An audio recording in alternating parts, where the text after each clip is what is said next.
Sir वो बात ये है, मेरे जो पापा बोलते हैं कुछ भी तो मुझे उल्टा ही लगता है हर बार।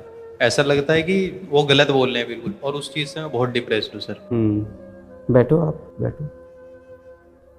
आप 18 साल के होंगे, आपके पिताजी लगभग 38-40 साल के होंगे। पहली बात तो जीवन में जो उनका अनुभव है उसकी आप इज्जत करो। आप जो पहले कह रहे हो कि वो मेरी बात नहीं समझते, मुझे जो बोलते हैं वो मुझे गलत लगता है हमेशा, तो कहीं ना कहीं आपने अपने अंदर ये धारणा बना ली है कि आपके पिताजी हमेशा गलत ही बोलेंगे। तो पहले तो इस भेदभाव से निकलो कि पिताजी हमेशा गलत बोलेंगे। एक टाइम ऐसा भी होता है कि आपके पिताजी भी सही होंगे, आप भी सही होंगे, बस आपके बीच में जो गैप आ गया है ना कि आप लोग एक दूसरे से अपनी बात नहीं कन्वे कर पा रहे हो। कभी ऐसा होगा आपने उनको कुछ ना कुछ कठोर वचन बोले होंगे, कुछ आपने कड़े शब्द उनको बोले होंगे, कभी कुछ कड़े शब्द उन्होंने आपको बोले होंगे। अब कड़े शब्दों से आपका रिश्ता तो नहीं टूटा, पर कड़े शब्दों से हुआ क्या, आपका दिल टूट गया। अब आप लोग एक दूसरे से बात भी नहीं करना चाह रहे हो, गहरे मुद्दों में बात नहीं करना चाह रहे हो। अब देखो, माता पिता हम लोग के कहीं ना कहीं 80s-90s के हैं, तो आप ये एक्सेप्टेंस अपने अंदर लाओ कि वो आपकी सारी बातें नहीं समझेंगे, है ना। आपने पता नहीं कहाँ इंटरनेट पे सुन लिया कि let's go and convince my mother and father, फिर उनको कन्विंस करने पे लग गए। मम्मी आप बदलो, बदले ज़माने के साथ, पापा आप बदलो, बदलते ज़माने के साथ। तुमको खुद ही नहीं पता बदलता ज़माना सही है कि नहीं। तो पहली चीज़ तो ये है कि हम लोग बहुत ज़्यादा इस टाइम अपने माता पिता से कि वो हमारी सोच को समझ जाएं, हमारे विचार समझ जाएं, और नहीं समझते तो हम लोग बोलते हैं तुम लोग गंवार हो, तुम लोग पुराने ज़माने के हो, तुम हमारे साथ नहीं चल सकते हो। बात ही नहीं हो पाती सर हमारी, तकरीबन 2-2 महीने तक, 1-1 महीने तक तो बात ही नहीं हो पाती सर। इसीलिए अभी हम इधर 1 महीना हो गया सर, हमें सिर्फ एक ही बार बात हुई, क्योंकि उनकी बात मुझे लगता है कि चुभ रही हो कि इसे गलत बोल रहे हैं। बैठो।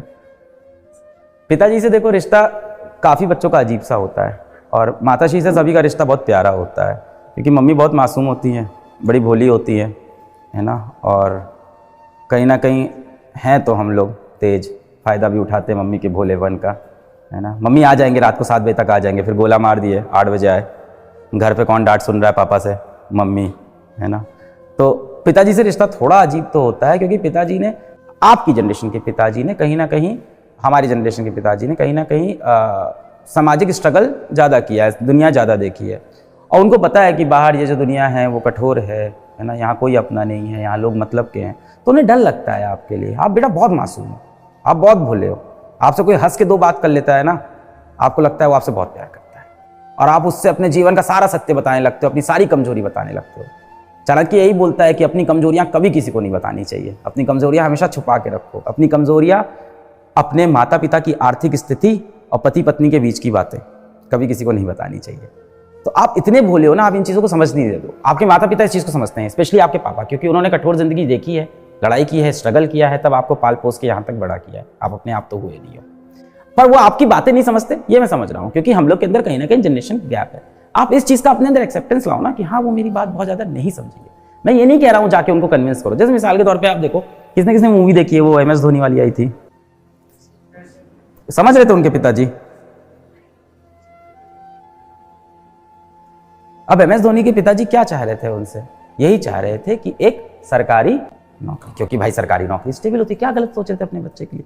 उन्होंने क्या किया, उन्होंने सरकारी नौकरी ज्वाइन कर ली, टिकट TT की, साथ में क्या किया अपना, खेल रहे थे, साइड छुट्टी लेके जा रहे थे, खेल रहे थे, है ना। और लास्ट में उन्होंने कब छोड़ा, जब उनको भरोसा हो गया कि अब मैं यहाँ से अपना करियर बना लूँ। पर ऐसा नहीं किया कि अपने पिताजी से इस चीज़ पे वो लड़ने बैठ गए हर बार। तो कई बार आप ये भी समझो कि उनके फ्रेम से वो भी सही सोच रहे हैं। ये एक्सेप्टेंस लॉ, जब वो आपको बोले कि तुम्हारे अपने भाई से कम नंबर आ रहे हैं, बोलो हाँ आ रहे हैं, अगली बार कोशिश करेंगे पापा, अगली बार उससे आजा आने की कोशिश कर लेंगे, बट उस चीज़ को दिल में मत रखो, फोन काटते ही भूल जाओ, मस्त हो जाओ।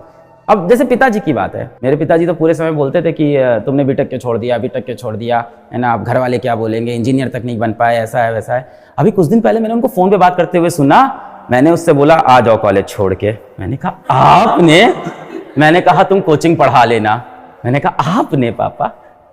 तो ये मर्दों की आदत होती है क्रेडिट लेने की, खैर डिजर्व भी करते हैं। क्या नहीं किया उन्होंने, मुझे कंधे बैठा के रात को 12 बजे मुझे चौकी पता है चौकी किसने सुनी है, वो जो निकलती है रोड पे रामलीला, अरे वो रामनवमी की, वो दिखाने में बाबा मेरे को हर बार ले जाते थे रात में। आर्थिक रूप से कमजोर थे, पर उन्होंने अपने तरफ से सुबह 4 बजे उठाई, चलो हनुमान जी की निकलने वाली है चौकी, चलो तुमको दिखाते हैं, कंधे बैठा के दिखाया। तो डिजर्व करते हैं वो क्रेडिट। इसलिए मैं बोलता भी हूँ कि हम लोग के जनरेशन के जो माता पिता है वो थोड़ा मारते पीटते भी हैं।